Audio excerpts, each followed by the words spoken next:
Hello everyone, welcome to Story Time. Today's story is titled Man Overboard. I stood on the deck of SS Rajula as she slowly moved out of Madras harbour. I waved to my grandparents till I could see them no more. I was thrilled to be on board a ship. It was a new experience for me. Are you traveling alone? Asked the person standing next to me. Yes, uncle. I am going back to my parents in Singapore, I replied. What's your name? He asked. Vasanta, I replied. I spent the day exploring the ship. It looked just like a big house. There were furnished rooms, a swimming pool, a room for indoor games, and a library.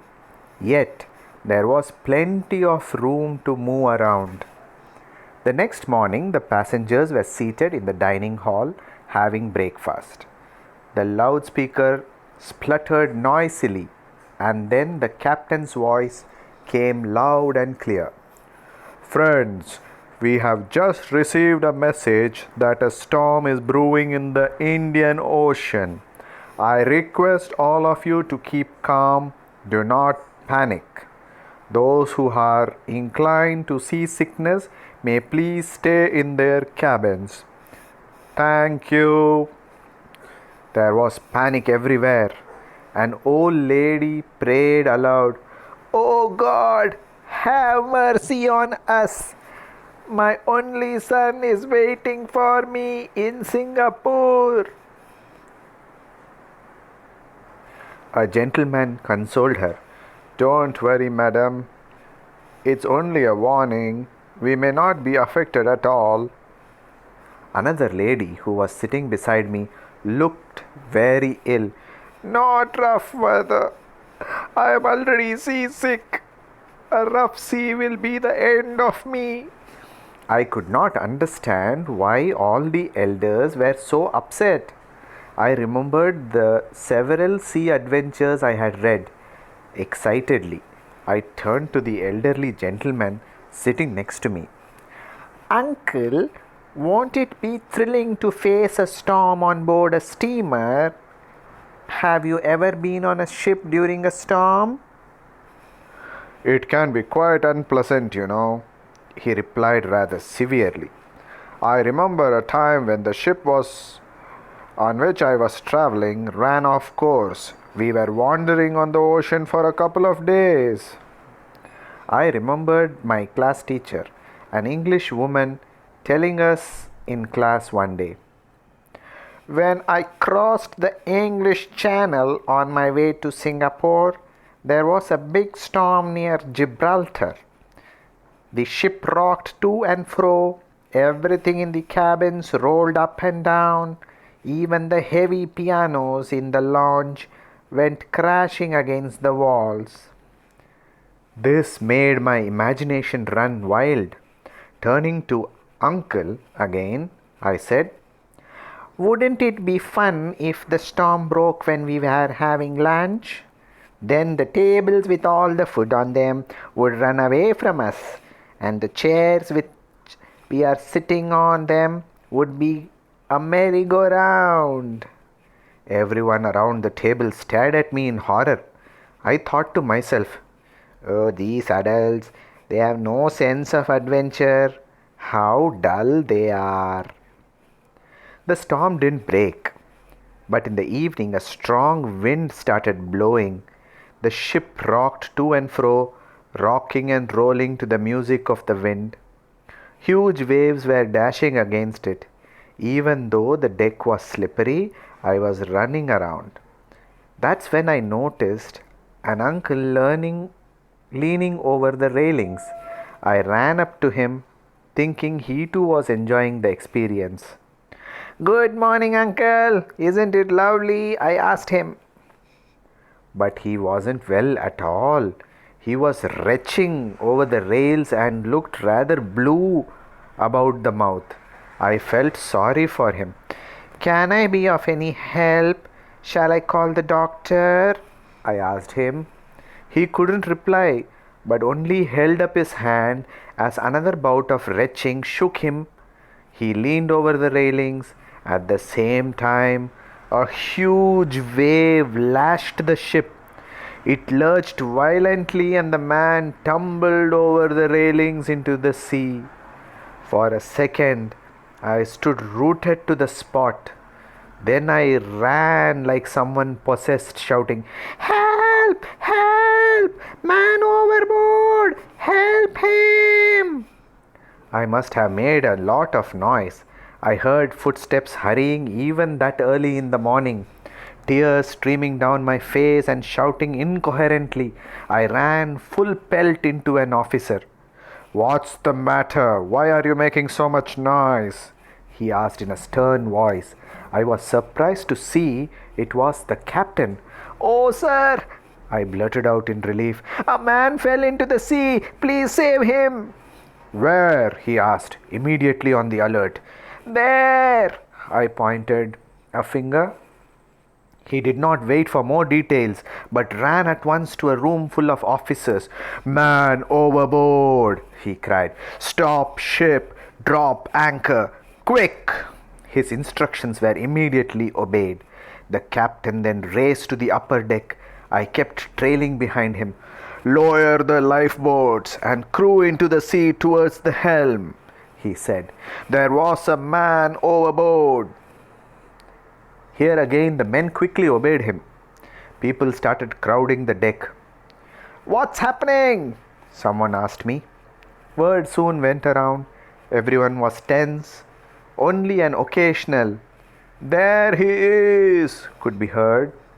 Someone asked, "Who is he?" Another replied, "Don't know." Meanwhile, 2 lifeboats moved towards the man. I stood close to the captain. In his anxiety, he gripped my shoulder tightly and I winced. "You are hurting me, sir," I protested. "I am sorry, my dear. The sea is very rough today.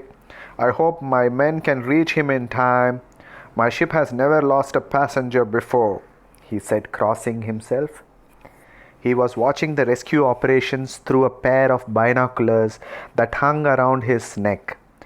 The boat was too far for me to see what was happening. I tugged at the captain's sleeve.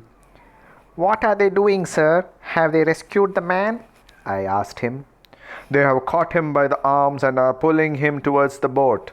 He was giving me a running commentary. "Oh, what bad luck! A sudden current has swept the man away, dragging 2 of the sailors with him." He sounded nervous.